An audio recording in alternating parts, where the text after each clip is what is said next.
back into another episode of Nightmare.Stories of the Otherside. This podcast is going to look a little different because we're going to be talking about the big Winnie store. Back on Memorial Day, myself and Natalie got to head up there and we got to do an overnight investigation there. We brought some friends along with, and it was a very unique and interesting investigation. And you will hear testimonials from those who did investigate with us here momentarily about their paranormal experiences from the night. But a little history of the Big Winnie store. It was originally built in 1932 in Bena, Minnesota, and is listed on the National Register of Historic Places. It is famous for both its Bavarian style architecture and its active paranormal lore, which is deeply tied to the surrounding logging area and World War II history. Some of the reported paranormal activity and hauntings are disembodied voices. Workers and visitors have reported hearing, talking, and footsteps in empty parts of the building, including stomping on the stairs when no one else is around. Ghostly traces. Staff and paranormal investigators have documented unexplained whispers in the basement and captured footage of objects flying off shelves. People have also reported catching the distinct scent of perfume, which matches signature scent worn by the original owner's grandmother. And some historical roots of the property is the POW camp. The land bordering the property is the former site of a World War II German prisoner of war camp, which was established in 1944. The original camp's mess hall was integrated in the present-day store structure, leading to frequent rumors of ghostly soldiers and sightings around the grounds. Now, out in the woods, you can see remnants of some of the old buildings in the camp as well. And we did go out there and explore and find some of those, but they're so deeply entrenched in the woods that trying to find any others besides what we found would take a while. And also, it started to rain heavily when we were out there. By the time we got back to the cabins, we were super soaked. But anyways, yep, it is a great, unique location. And if you ever get to go up there and camp out, rent one of the cabins, spend the night, do a little paranormal investigating of your own, exploring the woods, you definitely will not be disappointed. So with that, I'm going to get into a little bit of the footage we got from investigating, and then also, as I mentioned, the testimonials of those that investigated with us. Big Winnie's got quite a bit of history to it. Built in 1932 by Arnold, the current owner's great great grandfather, Ernest Fleming. It was also kind of known for mob activity, kind of a safe haven for them, kind of a junction point for a lot of different types of people. Also, previously was a CCC camp where you can still see the ruins in the far back area of the woods on the property. It's including in 40 acres. It used to have over 30 cabins, so it was quite large at the time. Now only 2 cabins are left, which still have quite a bit of activity in them. We actually captured quite a few EVPs this round, which I haven't really gotten too many of before there, which is super cool. Yeah, dude, if something walked out in front of me right now, I would not see it with my naked eye.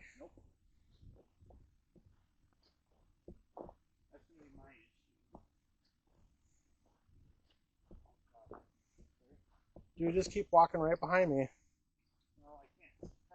Oh, branch on my face.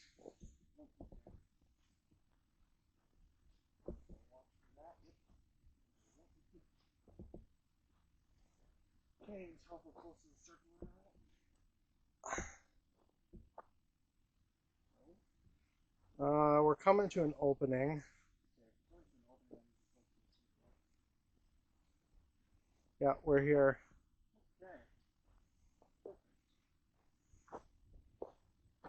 Yep.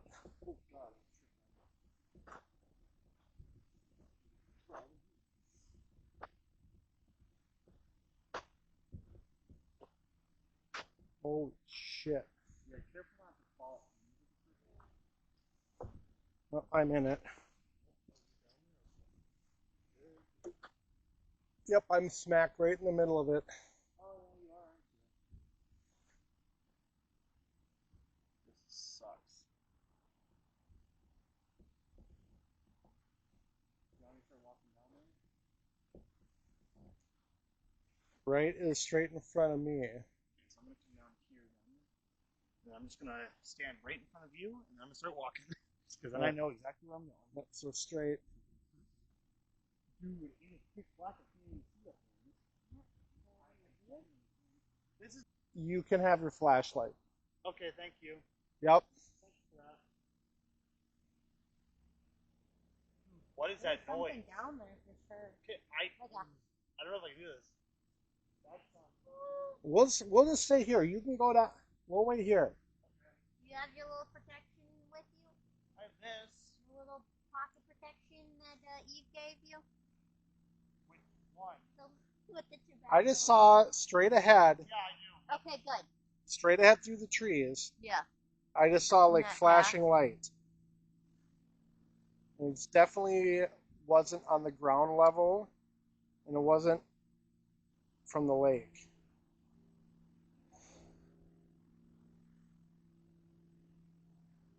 But yeah, that mist, I can't explain that. You seeing stuff?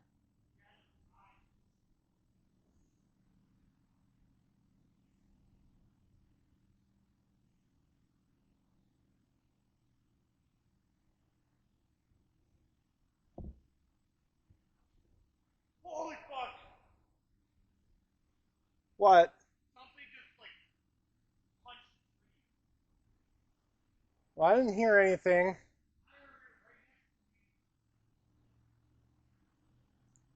What was that? You heard that? Yeah, I heard that. What was that? it was like a clicking noise. Yeah. I almost thought it sounded like farting too. So did I. Are you letting gas over here? My flashlight's not that bright. Out here, it's very deceiving. Like, we had our headlamps going out to that lake, and you could barely see, like, a few feet in front of you. Yeah, I'm seeing that mist again. This is where the mist was at earlier, too. Kept seeing it right in the front of the path. Just keep going. You're fine. You got this. Remember, you only live once.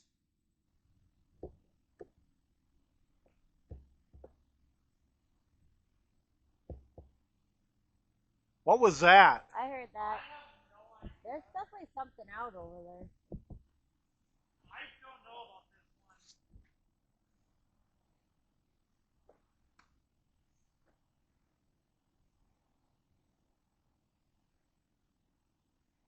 Dude, there's like whistling over here. Okay, just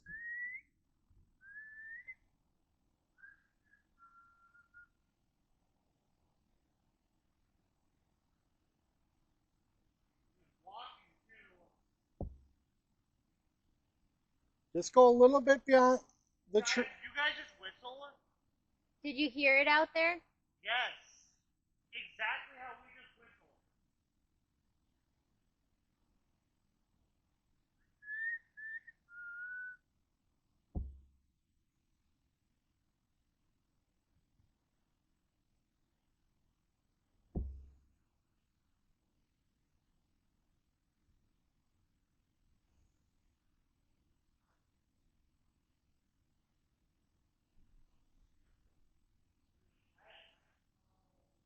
Hey, at least it's not dead silent out here.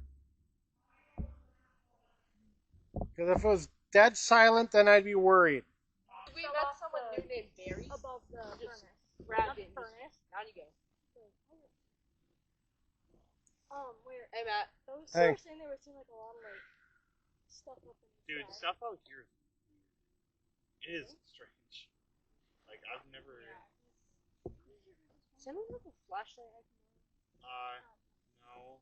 Oh, You great. guys have this. You have to walk out there into the dark, I guess. I mean, I'll go with you, but you don't get my flashlight. Yeah. I mean, do you want I would go, if I were you guys, I would go the other way. Okay. Wait, we're going somewhere?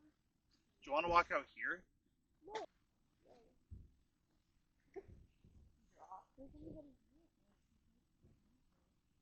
Oh.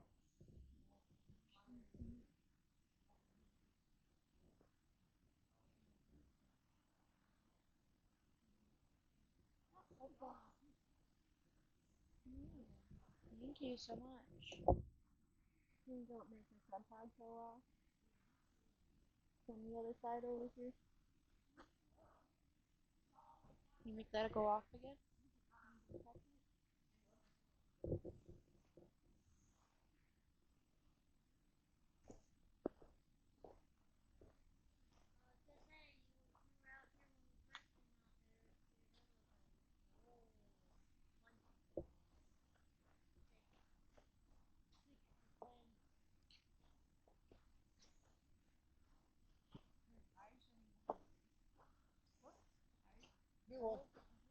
There's two crossing each other. Earlier. No, they were like right in the street. Yeah. I thought they were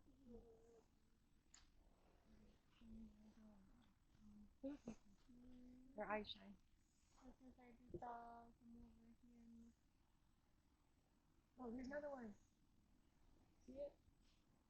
There's really fast. Oh. I'm trying not to look up because I feel like I'll be dizzy. Yeah. We're sitting in a very. I mean, I was really strong with like energy.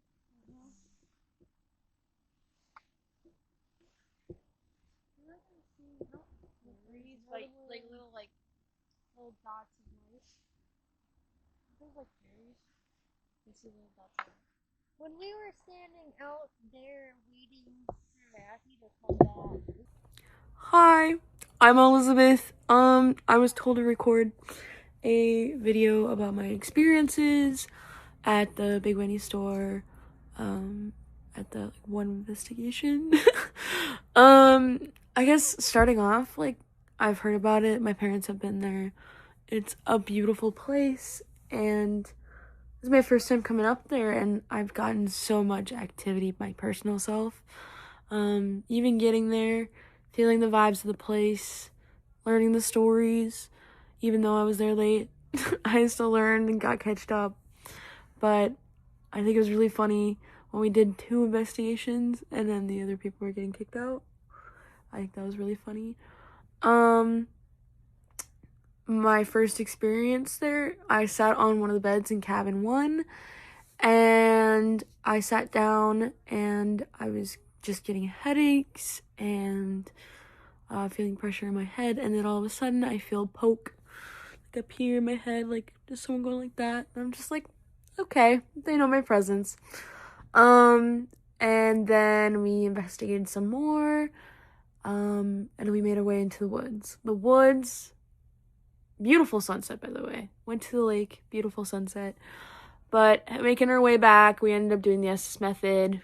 One of the people were sitting in the middle, and all of a sudden I look up, and I'm sitting on the ground. I look up and I see a mist go one way, and then I would say not even a minute later, going the other way. That was really weird because no one was smoking, nothing. So that was really cool. And then we were talking about energy, and then this other person was talking about how there's many people around us, and there's a lot, and then all of a sudden I see this burst of ball of energy going towards someone, and that was like, whoa, what did I just see? And then I'm just seeing movement in the trees. And then we made our way back, investigated some more. We did the Estes method in cabin number 1 mostly, where I was at.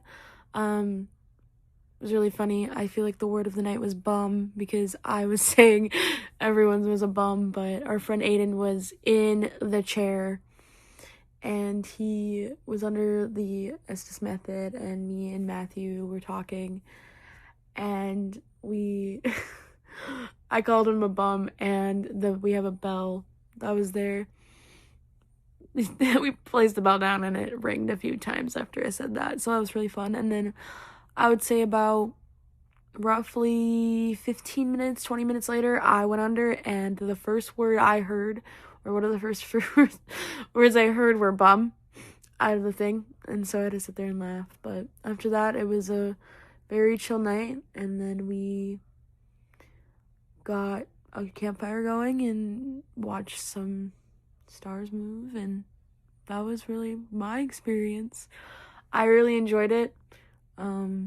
Definitely would do it again because the activity there is kind of wild. But thank you. This is kind of last minute, but my name's Elizabeth.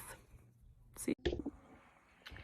Hi everybody, my name is Eve Thunder Howard, and I was invited along with Nightmare.Explorers to a paranormal investigation in Bena, Minnesota, regarding a German prisoner of war camp that was there, and they were experiencing some paranormal experiences that were going on there. And we showed up there and originally met in cabin 1 to set up some of our investigation for the timeline that evening. And we went to cabin number 2, and we were able to make contact with several spirits that stepped forward through dowsing rods, and also they were communicating through me. I have abilities to be able to speak with spirits and energy. From there, we went out in the woods and we went to the POW camp. The foundation there left me with a very heavy energy. All that remained was the foundation or a cellar, and the energy there was very heavy. There was also a circle in the woods that nothing grew inside that circle. So we broke for dinner, and when we came back, we started the investigation out in the woods at nighttime. So we brought tobacco, and I laid tobacco around the circle, and when I put some tobacco in the middle, it seemed like the REM pod and everything else kind of started communicating from the spirit world, and through us we were able to feel the energy. We witnessed a physical manifestation of like a fog that appeared in the woods, and we were able to see, I was able to see these beings that were about 7 to 8 feet tall that were standing down closer to where the POW camp was, and they were looking at us and we were looking at them. And they weren't able to cross that path because another investigator had put a handful of tobacco across a tree that was across the path, so they weren't able to come any further. And we did have experiences with orbs, noises in the woods, shadows, things that shouldn't have been there, like this metallic clanging that we could hear out in the woods towards the lake area. All in all, it was a very respectful investigation. We only had one person come forward and say that they were touched, and at that point I made an announcement that no one had permission to touch anyone, and it stayed a very respectful investigation. Nightmare.Explorers did an amazing job. They were knowledgeable. They had all the bells and whistles, and I was really excited to be included in on this investigation, and hopefully possibly one in the future. So thank you, Matt. Thank you, Nightmare.Explorers. Hey Matt, this is CJ, Eve's husband. So I want to give you a little recap real quick. I apologize, I've been freaking swamped. But anyway, so initially when we first got there, when I went to go use the restroom and walking around the back, that back pump house, definitely felt a lot of stuff that was very negative and dark feeling, not an okay, easy feeling. And then initially, I kept seeing it come out of it kept drawing me to one of the pump house windows on the left side of the building. But Definitely going into the men's bathroom, that was creepy. I didn't feel like I was alone in there, even though I was the only one in there, especially when I walked up to go, wash my hands and have my back turned. That was pretty, not a good feeling. And then when we went to go out into the forest, of course, that huge crater we found, definitely some stuff going on there. And then immediately when we found the foundation for where the POWs were held, felt a lot of bad stuff there. But anyway, on our way back, so that's when we brought out you guys brought out the rods. We talked for a bit in the first cabin that initially, once the entire group was there, we were all in this cabin. So I'm going to say the right cabinet, the cabinet to the right was the one me and Eve were in originally. There was a lot of dowsing rod communication going in there with the young man, Quill, I believe his name is. They love communicating with him and his smart-assness. And then when we went to the other cabin, I was leaning on the fireplace mantle, and you know how small the cabins are. One ceiling fan is enough to make the air move around in those places pretty good. The ping pong ball that was placed on the fireplace mantle, instead of it bouncing or moving like this, it started doing that, like somebody was tapping it, and it started doing that on its own. Can you really move it? Like maybe you could grab it and throw it for all we care. Chuck it at me. Yeah, it's Aiden's. I don't care. Yeah, just chuck it at us. Pick it up, the ball. Throw it as hard as you can. I mean, it's not gonna hurt if you throw it at us. There you go. Thank you. Good job. Great job. Do you want to try turning off the fan just to make sure? Well, it's just that that ball was there the entire time, like it was and I walked still up the whole with my time. hand here, and my hand was here for a good 20 seconds, and then that ball moved. Can you move the ball again, please? Crazy. Are you happy that you were in? So that was pretty. And then once it got dark, we all went back out into the woods. We were definitely feeling a lot of weirdness at that crater. I remember all the fog was coming in. We all were seeing eyes in the distance. I think the one couple that brought the bell, I remember the husband or boyfriend was counting down in his head, and right when he hit 1, the bell rang, and that freaked him out. I seen that. I witnessed that happen. Let's see. Yeah, obviously we've seen a bunch of stuff in the sky too.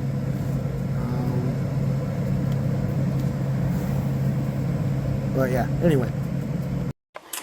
Alright, what's up? It's Aim from Sound Horizons, which you should go subscribe to before we get to the experiences of what happened at the Big Winnie store and campground of the night. We're doing this video because I want to tell the experiences of what happened. Also, my uncle I think is holding me hostage. Please help. He's not going to keep that in the video, but you know, because no comedy. But what happened that night is it's a very interesting location. We got there, it's a giant store, giant campground. You would think nothing of it. Like, you would think, oh, that's just a regular store, nothing's gonna happen. Dude, some of the activity that's there, the knocking, the voices, the heavy feelings in some of the cabins, it's pretty interesting, honestly. Because, like, you start the night, it's kind of like, you know, here's a few knocks here, there's some knocks here, there's a bunch of stuff that's correlating. Like, there was this thing about this guy who killed a bunch of girls from, like, I think it was, like, one of the boarding schools that was down the road. I don't remember the exact story. Uncle Matt, you can put it right here. In the early 20th century, education in Bena was central to the federal government's assimilation policies. The Bena boarding school operated from 1901 to 1911 as a federal Indian boarding school. Like similar institutions across Minnesota, it was designed to strip indigenous children of their cultural identity, often subjecting them to harsh discipline, manual labor, and overcrowding that facilitated the spread of diseases. At the boarding school, there had been some girls go missing, and they had a suspect that had been staying somewhere near Big Winnie, and had mediums in to corroborate that. which is about the same time they discovered small skulls near the dam that would match a child. There was never a conviction, so this case is still unsolved. UFO stuff, which is really cool. There's like this random circle, which I think is dirt bikes, but a lot of people were like, oh my god, it's like a maybe this or this. I think it's just a dirt bike circle, but it could be something else. I don't know. So you're walking in the woods, and I'm walking into the woods that night, and I'm sorry if this is all scattered, but this is my experiences, so I'm going to say it however I want. We were basically walking into the woods, you know, hearing some whispers, hearing some voices. Like I'm hearing just some whispering and talking in the woods, and I'm like, what the heck is that? That's not normal, okay? That's not a normal thing. So I'm hearing all that, and then I get even farther, and then all of a sudden, you start hearing crunch, crunch, crunch, and it's like, what? You're seeing shadows, there's just so much stuff that's happening. Shadows. I think anyone, whoever is interested in the paranormal should go to this place. It is very, very cool. And if I get the chance to go back there, I'm gonna. But even the store, they've had activity there. Like, there's a guy down in the basement, they say, who makes people, leave, I guess? I don't necessarily remember. But, yeah. Had a really good spirit box session. Good REM pod. Flashlight session was insane. The mag light's really cool. Didn't use any dowsing rods because I don't think they're real anyway, because of, you know, the whole water thing and how they're meant to point towards water. You guys know where I'm at, but this isn't my video, this is my uncle's. But I think it was really cool. Lots of activity. I would rate it about an 8.5 out of 10 on the scale. It's a pretty high activity. Careful of the woods, very active. The cabin's really active, but yeah, thank you. Hi, my name is Chelsea. Me and my boyfriend Coleman participated in the investigation at the Big Winnie in Benham, Minnesota. This will be our third investigation there, along with 2 camping trips separately. It has quite a bit of activity as far as all the different locations. Both cabins we've investigated in have had different types of activity. Previously, there have been caught apparitions on the grounds as well, along with multiple different types of EVPs inside the cabins. Different types. The one is more known for like native kind of EVPs, and then the other one is more of the previous owner. You get a lot of responses. We've had a lot of different types of activity at the Big Winnie through all our investigations. I think this one was probably the most activity that we've gotten on record or recording or video. I personally have never gotten anything really on video, but I did this time, which was super cool. I think this would probably be my first actual capture of unknown things. We've had a lot of different types of activity at the Big Winnie on all the investigations. I think this one we probably had the most captures on video or recording. I think probably because it was a little bit smaller of a group for us this time, which was super cool to get to experience everybody's different personalities and how it got everything to kind of happen while we were there. We had a lot of activity with the dead bell and the spirit talker. There was quite a few names and responses coming through that kind of correlated with things that were known to have happened at the Big Winnie with all its history. Cabin that is known for native kind of EVPs coming through. I actually caught a few in kind of an interesting situation there while we were kind of talking about Wendigos, which is super interesting because the entire rest of the time I did not catch as clear of EVPs as I did this round, which is super, super cool. We also had a little bit of activity in the woods near where the old CCC camp used to be. There's a great big large opening in there. We kind of determined was a portal of sorts. There's lots of activity back there in the woods. You see a lot of things in the sky that probably shouldn't be there. The coolest part about this investigation was I actually captured some strange lights on video, which I've never actually captured anything previously on actual video, so that is super cool. It was just strange lights in the background past the woods as we were waiting along the wood line, and they were resembling kind of sparkler fireworks. They're very erratic but also very bright, and they just continued for like 10 plus minutes at least. As we were waiting, they were just continuous. There was no sound, so it wasn't fireworks, because you definitely would have heard it. As bright as they were, it would have been pretty close, and they were just too consistent to have also been fireworks. So I started to film, hoping that I could capture it. I captured a little bit of actually what I saw past the trees, not as much as I could actually see with my physical eyes. But as I reviewed the video later on, I also noticed there was another strange light kind of in the front view of the lights that I could actually see in the background. And it was very weird because it was moving very erratically. It wasn't like there was a light above me, which there wasn't at the time. There was no street light there of any sort, so it wouldn't have been a reflection. And even if it was a reflection, it was moving so inconsistently that wouldn't have made sense either. So I thought that was pretty crazy because I've never caught anything like that. We had such a good time getting to investigate with Matthew and everybody, and we can't wait to do it again. Thanks so much.